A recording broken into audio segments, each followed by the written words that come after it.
This is my podcast, live stream addiction recovery, every Monday and Thursday at 9 p.m. Eastern Standard Time, where you and I, the viewer and I, have a conversation about addiction, recovery, and everything in between. Tonight, let's talk about pain and how it's our God-given right to feel pain, joy, turmoil, ecstasy. These are God-given rights. Some of them we deny, like pain. What's up, Antonio?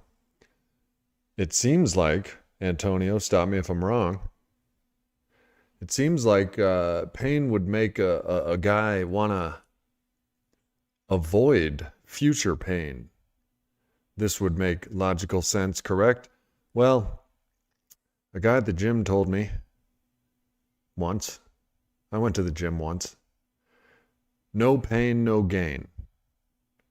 So, here in sobriety, when we quit our drug of choice, mine being alcohol, benzos, and basically anything that will numb feelings,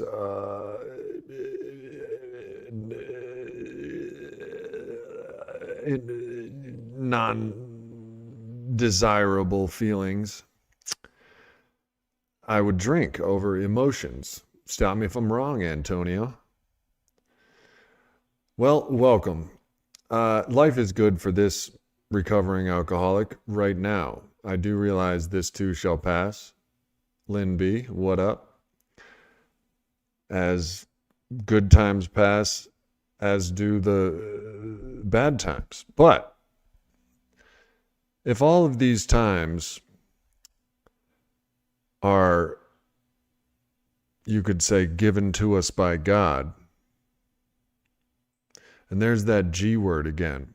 If anybody out there is like I am, you have trouble with the God part of the program of recovery, giving your will and your life over to the care of God as you understand Him.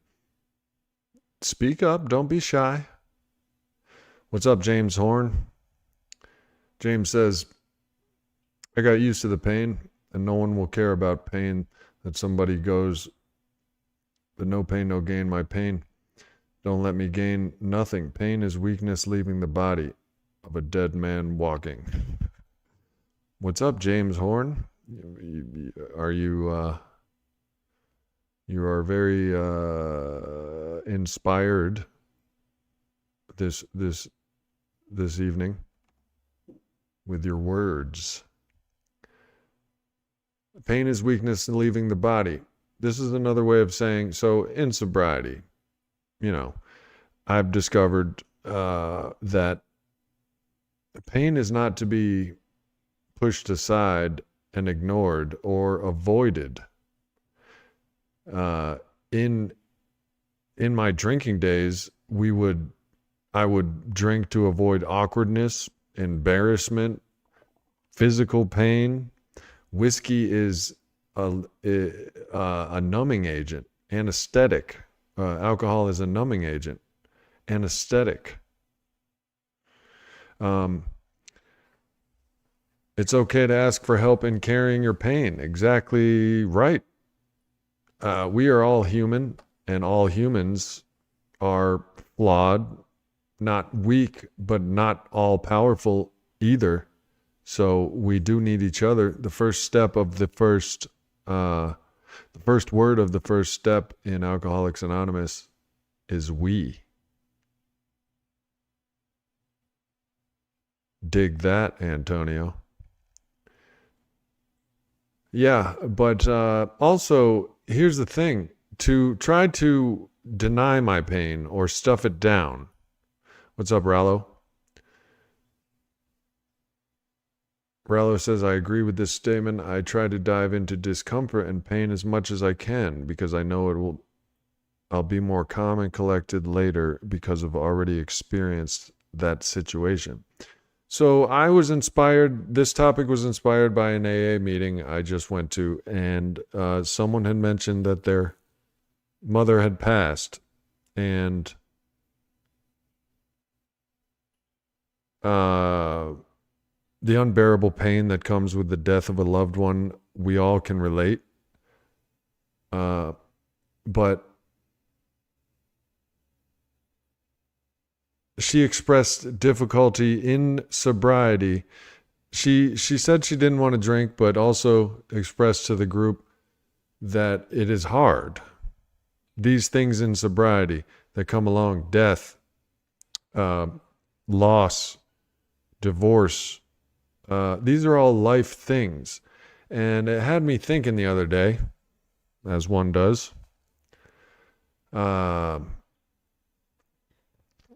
What's up, Brian? It had me thinking that all of these experiences are life.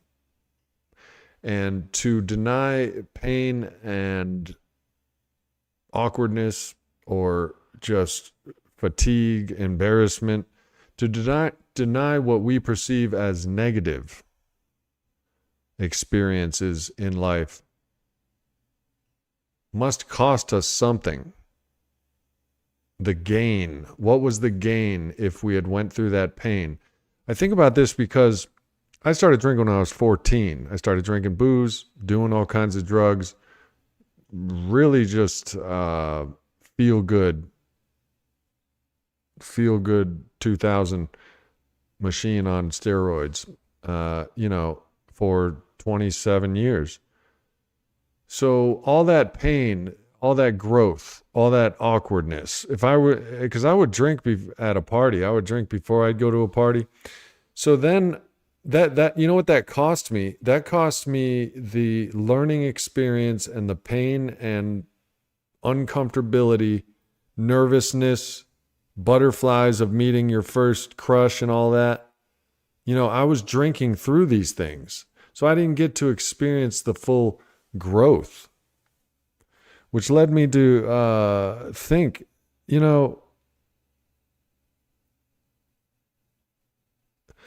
it's our God-given right to experience these things. It doesn't seem like alcohol is God-given.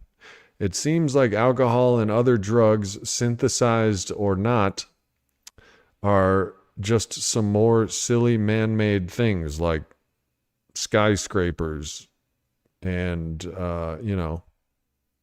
dildos. Well, neither of those things are really silly, but you know what I'm saying.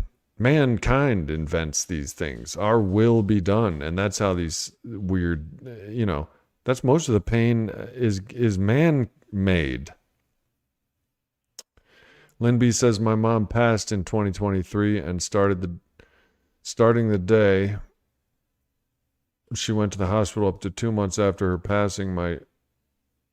My drinking got the worst it had ever been prior to that. My mom passed in 2023. Starting the day she went to the hospital up to 2 months after her passing, my drinking got worse. So it's painful. There is no doubt that death of a loved one is painful, loss.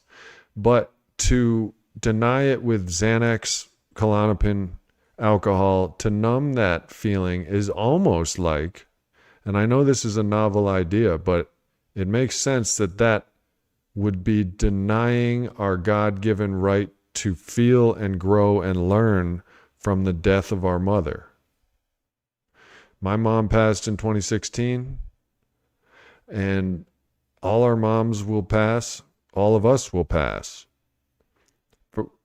To drink over these facts of life and these feelings is almost like robbing us of our own humanity. This is what I've been thinking about lately.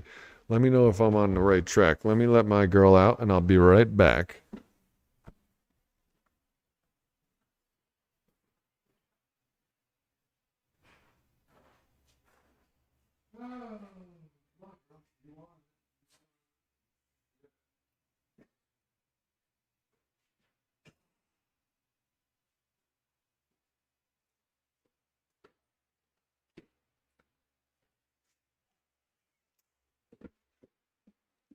Scooby-Dee-boo, bims, a Scooby-Dee-boos. Bim, bim, bim. Holly Ford in the room. Hey, Miss Holly. Hashtag Holly Ford. Well, I'm sorry to hear about your mother, Lynn. And I'm sorry to hear about your mother, everyone. Do you feel what you smell what I'm stepping in? You picking up what I'm putting down, though? About if we run from the pain and we force it down, deny it, and we repress it and or numb it with numbing agents like alcohol, oxys, roxys, moxies, and boxies,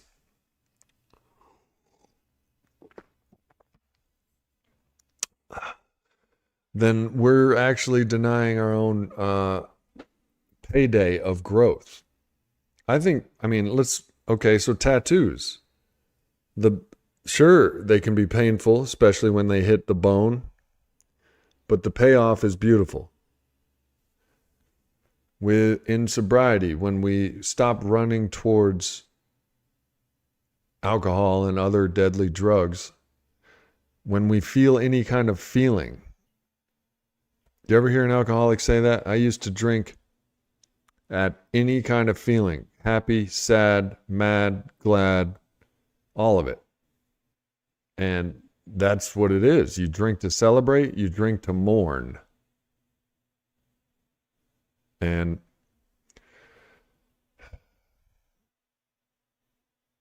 all those feelings got diluted, and all of the lessons and all of the life experience got diluted. And that's why they call it wasted. I got wasted. What I learned in sobriety and recovery, when I don't drink and work the principles, and by the way, I posted a meme in the community tab of my channel, comparing what people think sobriety is to what sobriety actually is. And sobriety is far, far greater than abstinence from booze or other deadly drugs. Abstinence doesn't bring sobriety. Sobriety brings abstinence. That is to say, when you're practicing the principles of you know what I'm saying. Shit. Lynn B, then I got myself straightened out and was good for almost a year, and then relapsed due to getting rear-ended twice within a 2-month period. Right, there was a painful moment of getting rear-ended. Our triggers are to drink. The trigger is the emotion. This is why they study cognitive behavioral therapy in addiction recovery. You get the thought, which is uncontrollable. And if you don't believe me when I say thoughts are random, just tell me about your last dream and then say that.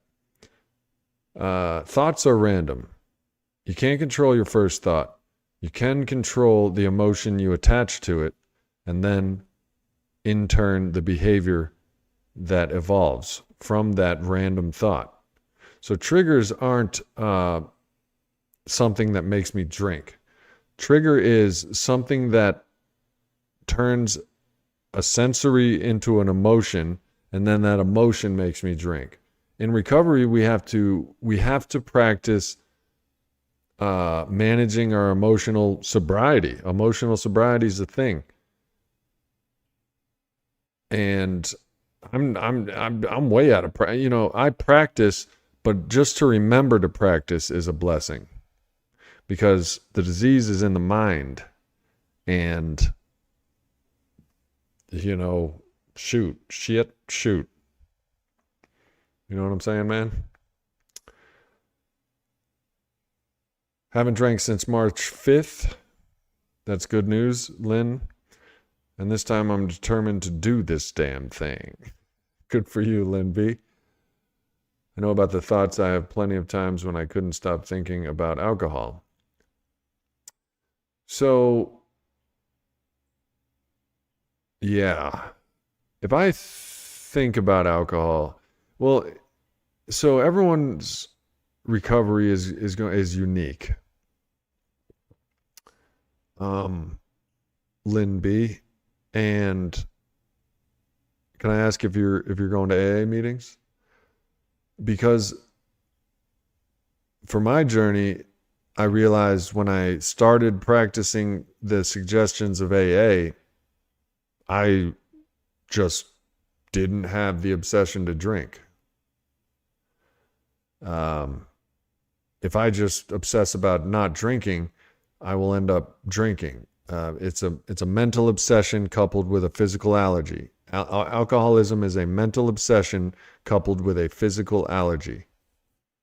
You obsess about the first drink triggers the physical allergy, the phenomenon of craving, where you just can't drink enough. That's alcoholism. The obsession to drink has to be removed, and that is where AA and the principles and working the steps come in. Practicing life on life's terms, giving your will and your life over to a God of your understanding, making amends, cleaning your side of the street. It goes like this: trust in God, clean house, help others. That's what the program of AA will have you doing. And when you're doing that, there's something about that formula that removes the obsession to drink. When you trust in God, clean house, and help others.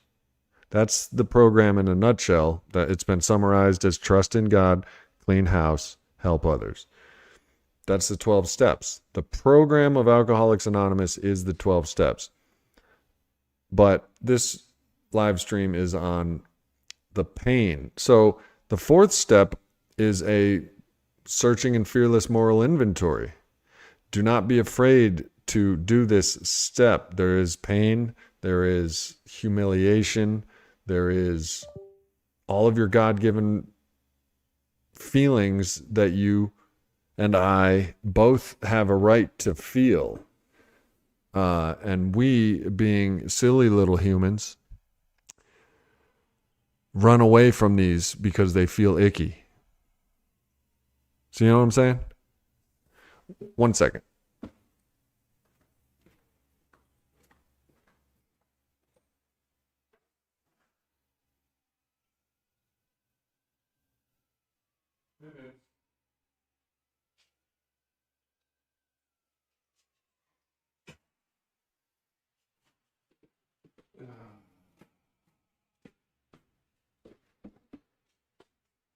Yeah, alcohol worked but stopped working.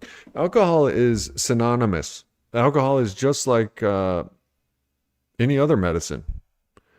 The difference between a medicine and a drug addiction is the dose. Alcohol in small doses can numb your gums for a dental procedure. It can numb the pain of a death in the family, and it does this so well that the type alcoholic, because there's two types of people, the alcoholic, the non-alcoholic. The alcoholic just can't get enough of that numbing, and therefore does not grow through the pain. We turn left towards the liquor store instead of right towards facing that pain and that experience. So who's to even say what payment we missed out on? You know what I mean? Sharing with another human feels really intimidating. Being intimidated is your God-given right to feel. Knowing what to do with it is your God-given decision to make. Well, the other human happens to be the sponsor which you chose, which is someone that you trust. Trust, humility, honesty, open-mindedness, willingness. These are all God-given traits. These are all options that you can use in your character. But we always look for the easier, as addicts and alcoholics, we always look for the easier, softer way. Drinking is easy. If I don't want to feel something, I just drink and I can let go and all the magic happens. Magic is a too good a word for it. But yes, alcohol did work, but it's stopped working. Is right, Mike Tucker. And Lynn B., a lot of it's intimidating. But if you think about it like this, it's not you that's intimidated. It's your alcoholism, because it does not want to do any of those things. Because to do the steps of Alcoholics Anonymous, your alcoholism is at its weakest. It ceases to exist when you're practicing recovery. It ceases to exist. So it's going to tell you all kinds of things. It's going to tell you that is the scariest thing you've ever heard of, talking to another human being. You ain't got to, you know what I mean? It's not that bad. You just be like, hey, I humped a pillow once when I was 10. You know what I mean? Yeah, right. If that was the searching and fearless moral inventory, I would be Saint James. Saint Sober James. Yeah, it got a little dirtier, nittier, and grittier in my world than just humping pillows. But that's neither hither nor thither.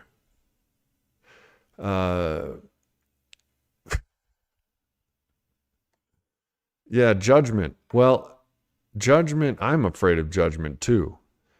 And fears, fears. In your fourth step, you write down your fears. Judgment can be one of them. And, get a sponsor, work the steps is my suggestion.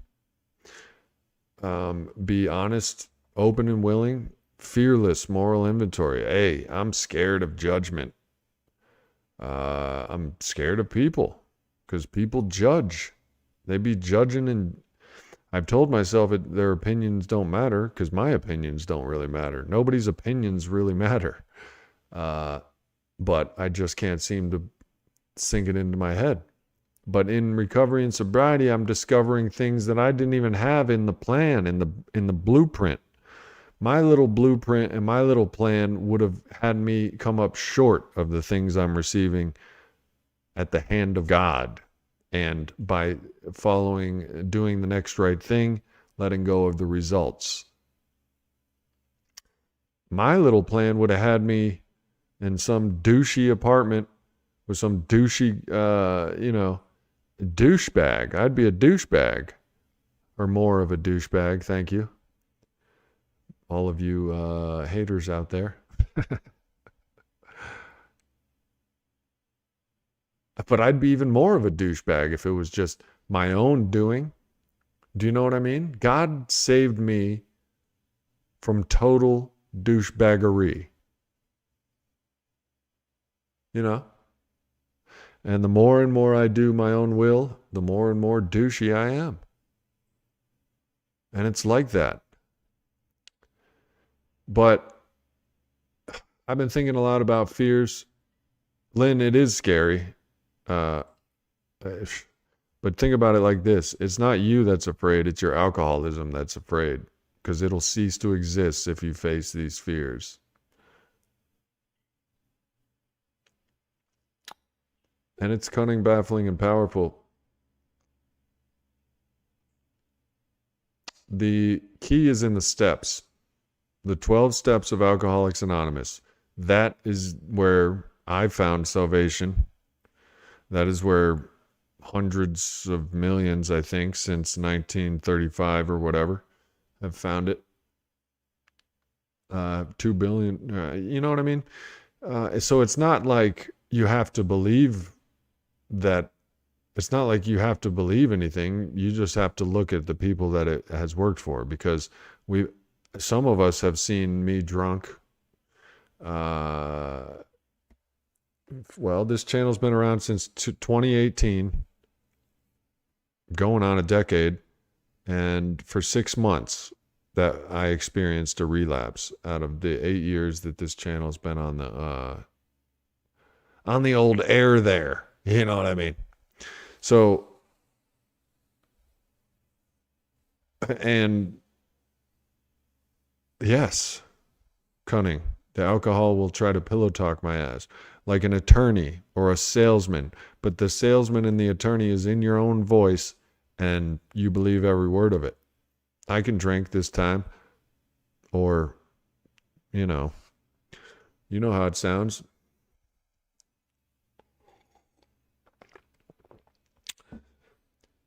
Well, here's the thing, Linby. Relapse has been demonized and stigmatized. Relapse is a medical term that refers to when a disease becomes active again, is active, unchecked. Diabetics have relapses, asthma relapse, cancer patient relapse. Alcoholics have relapses. I did a live stream not too long ago on relapse, and look, drinking is a symptom of alcoholism. Drinking is a symptom. So is beating your wife, aka anger. So is self-absorption. These are symptoms, but the main symptom of alcoholism is uncontrollable drinking. Because restlessness, irritability, and discontentment is the disease. When left unchecked, the alcoholic, when experiencing restlessness, irritability, and discontentment, will drink and not stop drinking unless treated with the spiritual programs. The one that has worked for me, which I consider the only one that works, to be honest, just because of how it works and how nothing else does. I consider AA to be the only thing that works on the broad stroke definition of the alcoholic,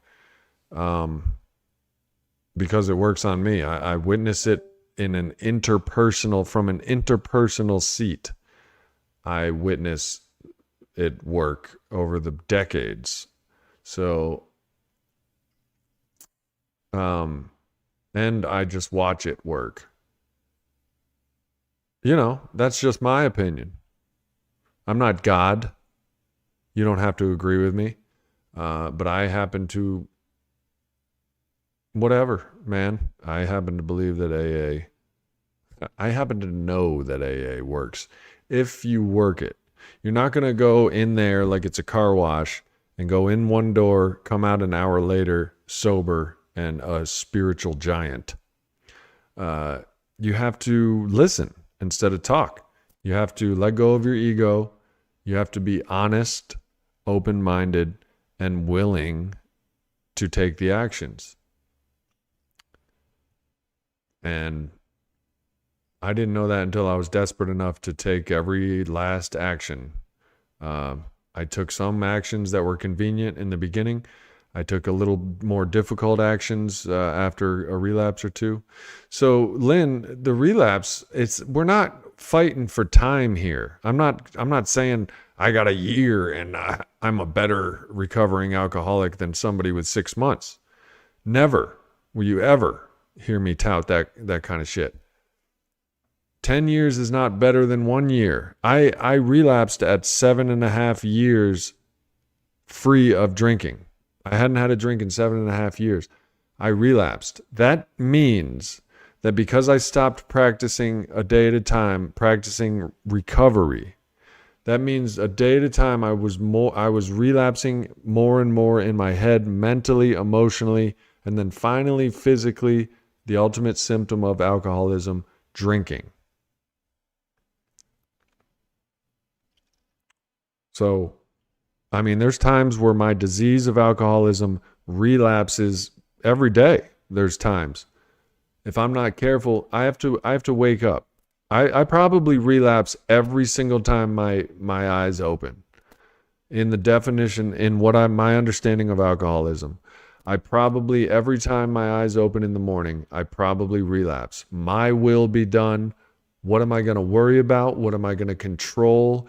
How am I going to get what my ego is hungry for? And AA has more and more years in AA has taught me, because I learned slow. Some of us learn fast, but it has taught me to let God guide my life. Now, first I had to find out what God was. No, I didn't. I thought I did. When I gave my willingness, when I try and asked my sponsor, how do I get this God thing? You don't have to have a perfect concept of God. A God of my understanding happens to be something that is incomprehensible and something that I am unable to fathom or even understand. And that is where I lay my faith. I don't have an image, a personal concept of God. My personal understanding is that I lay my faith over, that is faith.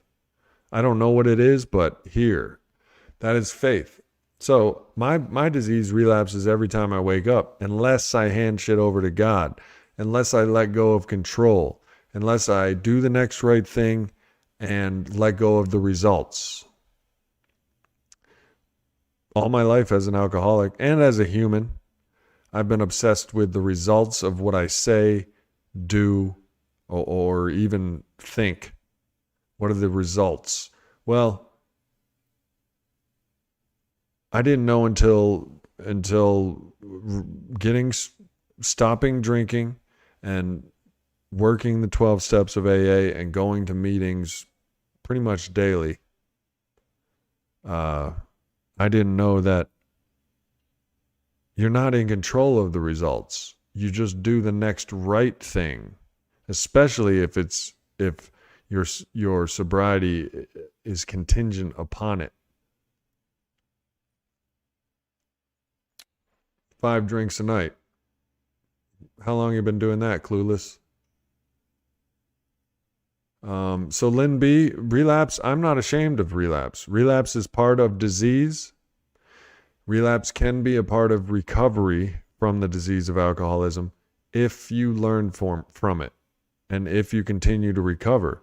If you relapse and stay drinking, you're going the wrong direction. You're going to die, be in hell until then.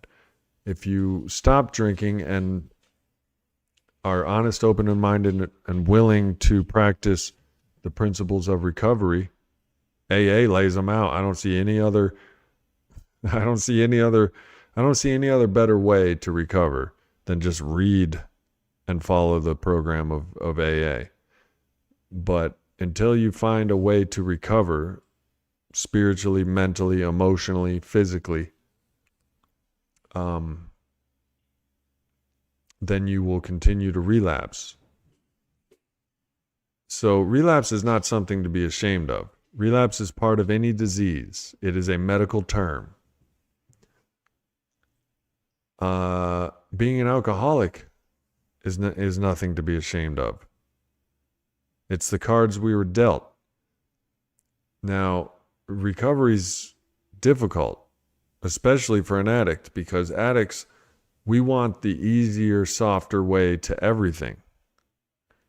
Booze, drugs, this is the easier, softer way. So we chose that. It gets us jails, institutions, and death, so we can't do that anymore. So now we got to feel our emotions, including pain, anguish, loss, sorrow, agony, disdain, despair, all the dark ones.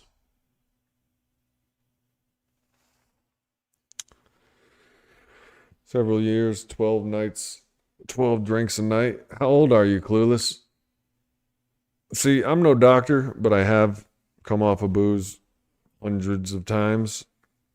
So I can offer you some advice, but depending on your age, the amount you drink, and probably your weight. So you're 28. I say you can do it cold turkey, but I'm not a doctor. But if it were me, I would do it. Now granted, I am me, and I had a grand mal seizure one time from going cold turkey when I shouldn't have, but that's neither hither nor thither. There was also a concussion involved and benzodiazepines. So take my advice. Don't even take my advice, but what I would do, you're 28, from what I know about booze, the amount you drink, your age, you know what I mean? I'd say you're going to be uncomfortable for 3 days and then you'll be good. Like I said, I'm not a doctor. These are just opinions. And I have gotten myself into some serious trouble before on my own advice. So take it with a grain of salt. But we've all in our 20s just suffered a little bit of jitters. There's going to be 3.5 days, depending on your metabolism. Detox from alcohol, 3 to 7 days. I will also tell you, trying to quit alcohol without the help of a support group like AA or people in recovery is impossible. I've tried to wean myself down. You need support. The first step of recovery, the first word of recovery is always we. We admitted we were powerless over alcohol and our lives had become unmanageable. We came to believe in a power greater than ourselves that could restore us to sanity. We made a decision to turn our life and our will over to the care of God as we understand Him. We recover. I get drunk. I get drunk. We recover. And all of that is backed up by my experience, but I'm pretty sure we can all agree that left to my own devices, I get drunk. I put it to the test.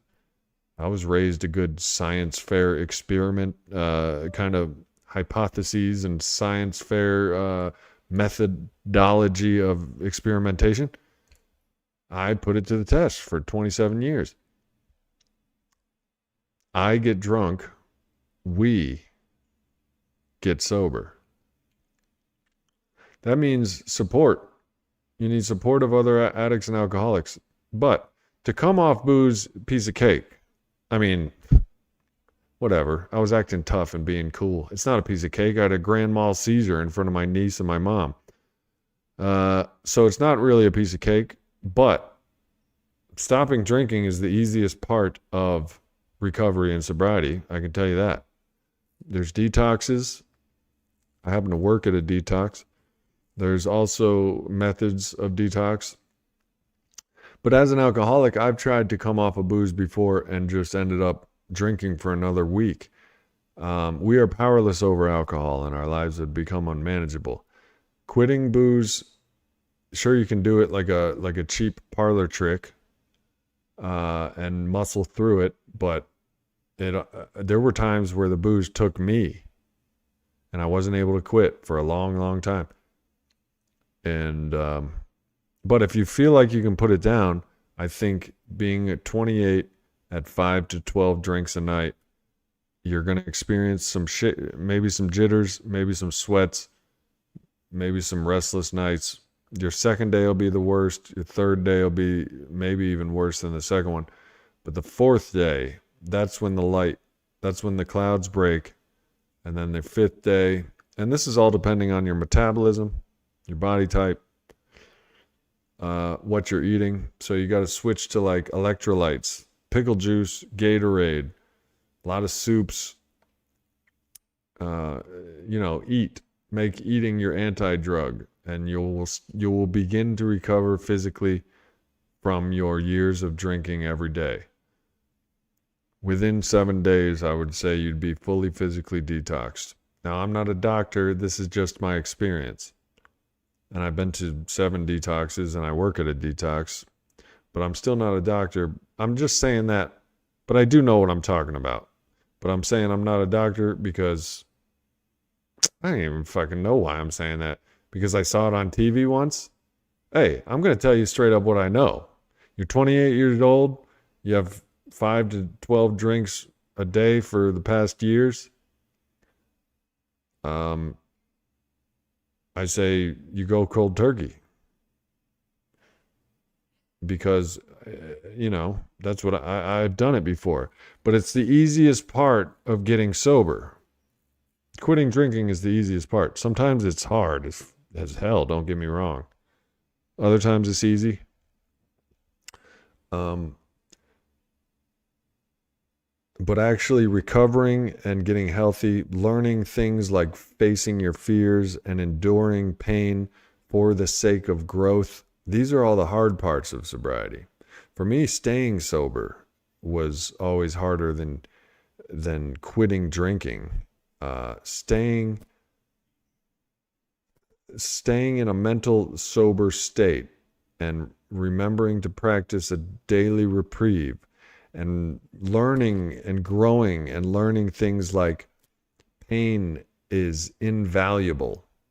It pays dividends in character.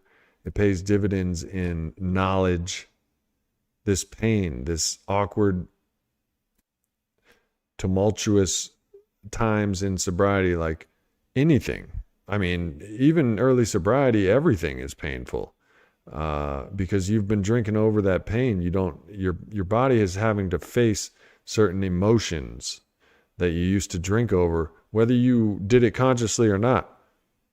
We drink out emotions. So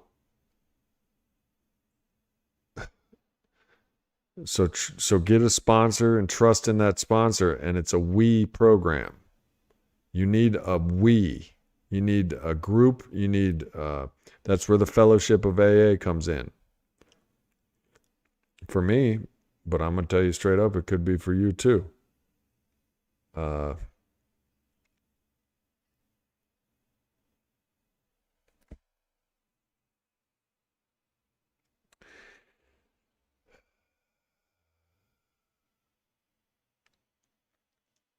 Clueless drifter.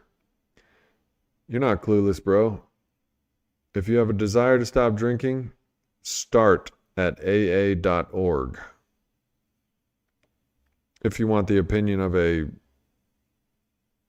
recovered alcoholic, not recovered, but constantly on a day-to-day basis, getting healthier and growing like a normal human being, has the God-given right to do.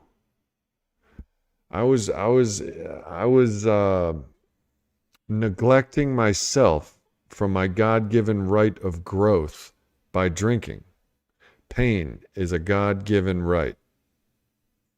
And if you don't believe in God,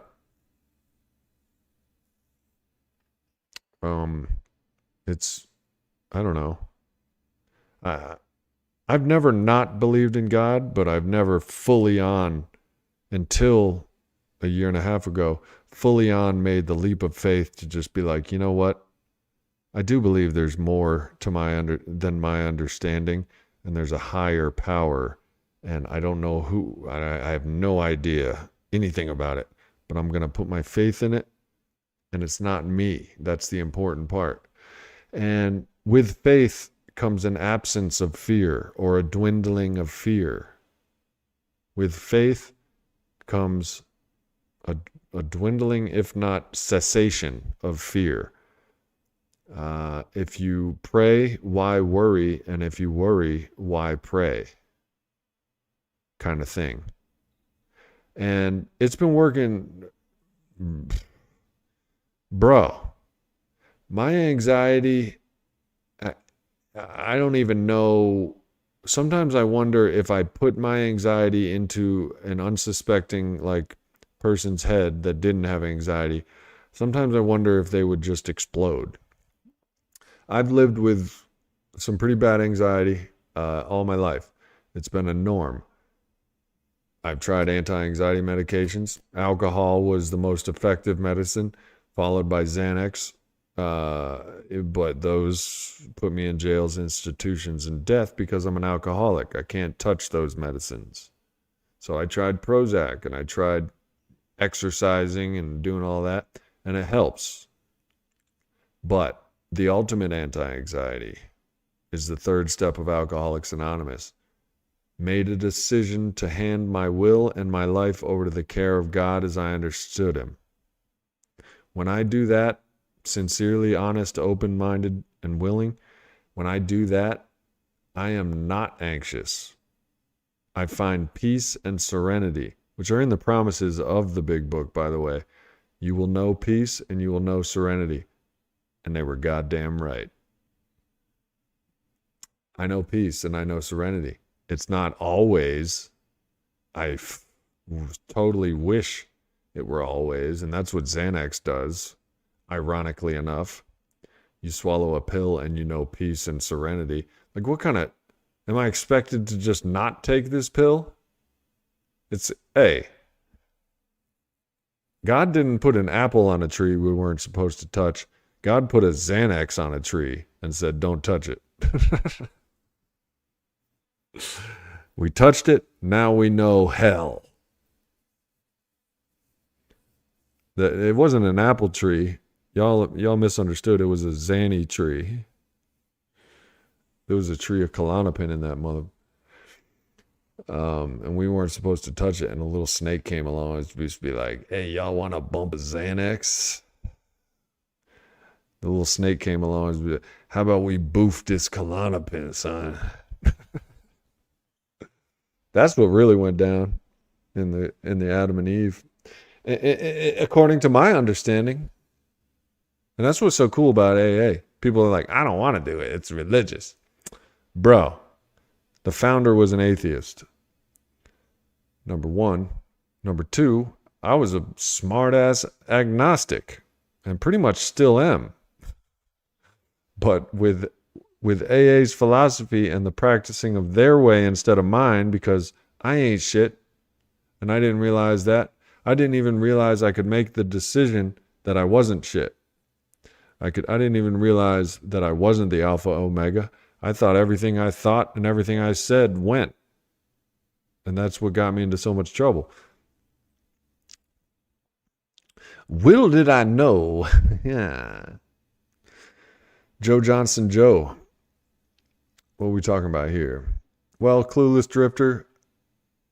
Best happy trails, bro. AA.org. I suggest is where you start. Read the book, man. I mean, any alcoholic out there, anybody that has a desire to stop drinking, I feel like it's your God-given right to read the big book of AA. And I think our alcoholism talks us out of it. Don't read that book. Hell no. I ain't reading that lame-ass book. You don't even want to read that book. That's what our alcoholism will tell us. And it's jipping us, man. It's jipping us out of our God-given right to growth, knowledge, straight up raw power. When you surrender the delusion that you got it going on and you can handle alcohol, and you can handle alcoholism, and you can handle not only alcoholism, but everything that life throws your way and everything in the world, and you start believing those Insta reels and shit about when you stop believing that lie that you are all powerful and can handle everything, you access raw power. When you stop believing the lie that you're so powerful, you actually access superpower. And that's my word, and my word is bond. So they surrender, the first step. Hey, I'm powerless over alcohol. I'm done. Done. I've tried it. Doesn't work.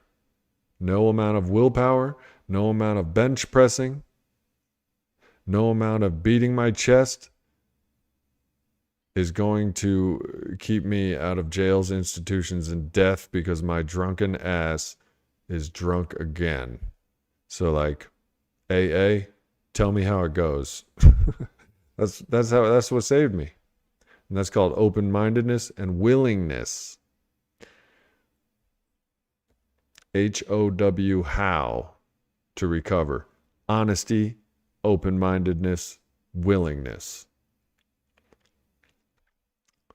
And there's no willingness if fear is blocking you from moving because you fear the pain of getting sober. There's no willingness. You may be honest enough to be like, I'm stuck, but you're not willing to do whatever it takes to get unstuck. Open-minded, if you're too close-minded like I was about a God of my understanding, if my mind was staying shut because I had all the answers to why, who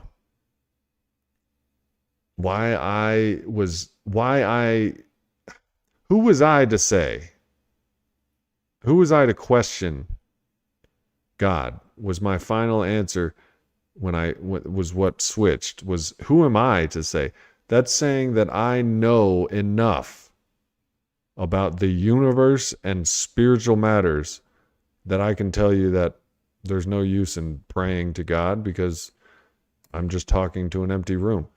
That's claiming that I know enough to tell you that. That's just impossible.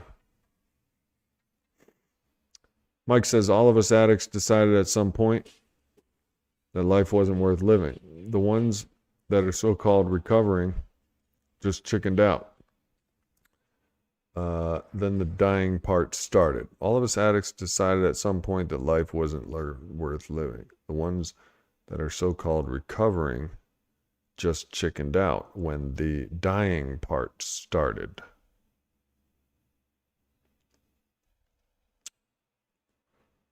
Well, that's a perspective. Not sure what it means. Life wasn't worth living. I've felt that way before. I felt, though, when I drank, I felt life was worth living when I drank. It was just a matter of what was bothering me sober that the drinking took care of. And it took care of my pain and fears, insecurities, inhibitions. The ones that are recovering are the ones that don't want a miserable, slow death by alcoholism. That's the ones that are recovering. Booze is fun to drink, man. If I didn't have to quit, I wouldn't. I'd be drunk right now. If I didn't have the consequences that come up when this alcoholic, me, drinks, I wouldn't have to recover. I wouldn't have to stay away from it. I would still be drinking. Alcohol is fun if you're not an alcoholic, if you don't experience dire consequences from drinking. Alcohol is a fun substance. Alcohol was just sitting there on the shelf, minding its own business. There's nothing wrong with alcohol. Alcohol is not a demon. It's an inanimate object. It's actually what man has made. But it was just sitting on the shelf minding its own business before I came along. I am the problem. Working the steps of Alcoholics Anonymous helps me dissect, disseminate, dissolve, and fix that problem. One day at a time. But alcohol is just another thing, man. Just like killing hookers. You know what I mean? Killing hookers is always an option. You know, it's up to us. Unless we come along and kill them hoes, then there's not a problem. You know what I mean?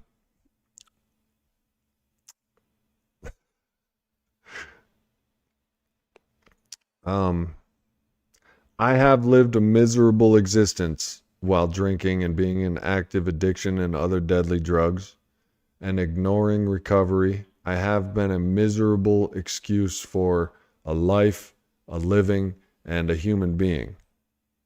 A worthless, hopeless, helpless drunk. Or so I thought. It's part of the disease, the perception. But in recovery, as it turns out, as more and more is being revealed to me, as I grow more and more as a man, it is being revealed to me that more and more is being revealed. As was said in the book before I ever got started, more will be revealed. They're right. Every single word of that big book of Alcoholics Anonymous is absolutely true. The first 164 pages. Absolutely true, and they're 89 years old. How's that grab you?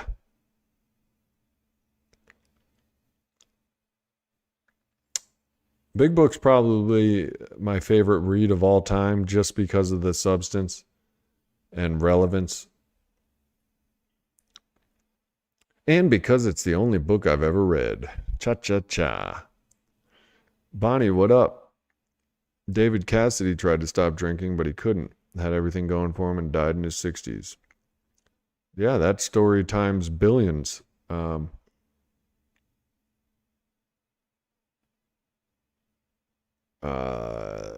There's alcoholics dying right now. In the rooms of recovery, in this small room of 15 people that we're in right now, in the AA rooms, in the NA rooms, they're a small splinter of a percentage of addicts. The rest are active and suffering. We have a moment of silence sometimes for the still suffering addicts and alcoholics that are out there. It is a fatal, if not addressed, if not arrested, it is a fatal disease. And Lynn B., again, my relapse, your relapse, these aren't signs of failure. They're not signs of weakness. This is a sign of a disease. Relapse.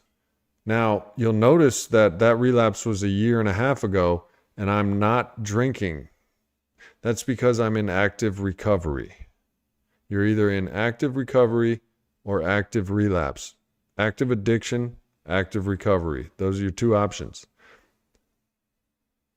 Well, you got three, actually. You can sober up, you can get locked up, or you can get covered up with dirt.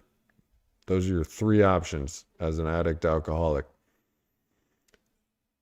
Bonnie says, I'm good, James. 2 years and 3 months sober, doing well. Still cleaning up some of the broken pieces, though. Yeah, recovering those pieces. That's why it's called recovery. And a word, Lynn B., on time in sobriety. Bonnie says 2 years, 3 months sober. My sponsor, when I told him, man, time is trivial. I had 7.5 years and I was sicker than ever. Not for 4.5, not for 4 years, but the 3 years leading to relapse, I was pretty sick. And he goes, well, the time isn't to tout and it's not a trophy. It's to show the newcomer, I was like you. You say, hey, newcomer, I was like you, just gotten out of jail, detoxing, just drank my family away and everything. And now I have 2 years and 3 months without a drink. That's the purpose of time in sobriety, to show the newcomer. So the question in the newcomer's brain will then be, well, how'd you do that? If you, because that you can tell any kind of story to a newcomer. I could tell him about my coma, my seizure. I could tell him about my Sober James YouTube channel. I could tell him about all the alcoholic wonders of my life. And they'll be like, all right, well, you're definitely ringing some bells of familiarity now because you're basically describing my life. And then you can tell them, I have 2 years and 3 months clean. And then that's the selling point right there. And you don't sell it. It's attraction. Your 2 years and 3 months sober is attractive to a desperate, hopeless alcoholic at rock bottom. So hopefully they ask you how you do it, and hopefully you show them. Mend fences with some family members, trying to be patient. God's time is on topic with this stream that we're wrapping up here in a minute. God's time. I may feel pain and anguish now, or even this month, or even 2 months may go by and I've been feeling like my life ain't going nowhere for 2 months. Then the third month comes along, and all of a sudden, a employer that you've wanted to talk to for a long time calls you on a Sunday and says, "Hey, when can you start?" That was God's time. I may have been demanding I talk to that employer the day that I got my eligible certificate, the week, the month, and I'm throwing fits because it's not happening on James's time. That's like saying James runs the world, and if it doesn't happen like James wants it to, then all hell's going to break loose, and I'm going to drink. But God's time. So patience, like you said, Bonnie, is important. This too shall pass. You're going through it right now. This too shall pass on God's time. It'll pass. And me, I'm going through good days. I'm on cloud nine. I'm on a pink cloud. Things are popping left and right for me in life. This too shall pass. The only reason I remind myself of that is because when it gets bad, I can say it really does pass because those good days passed. You know what I mean? It's not just a pretty saying to convince me that these bad days will pass. These days do pass. And patience is the play, is what I like to say. Patience is the play. And on that note, I'll see you Thursday. Try not to run from pain. And maybe you'll end up with a cool tattoo. But emotional pain, you know the deal. I'll see you Thursday at 9 p.m. Eastern Time for an addiction recovery live stream podcast on the Sober James channel. And until then, keep it clean, keep it real, and keep doing this damn thing. Peace.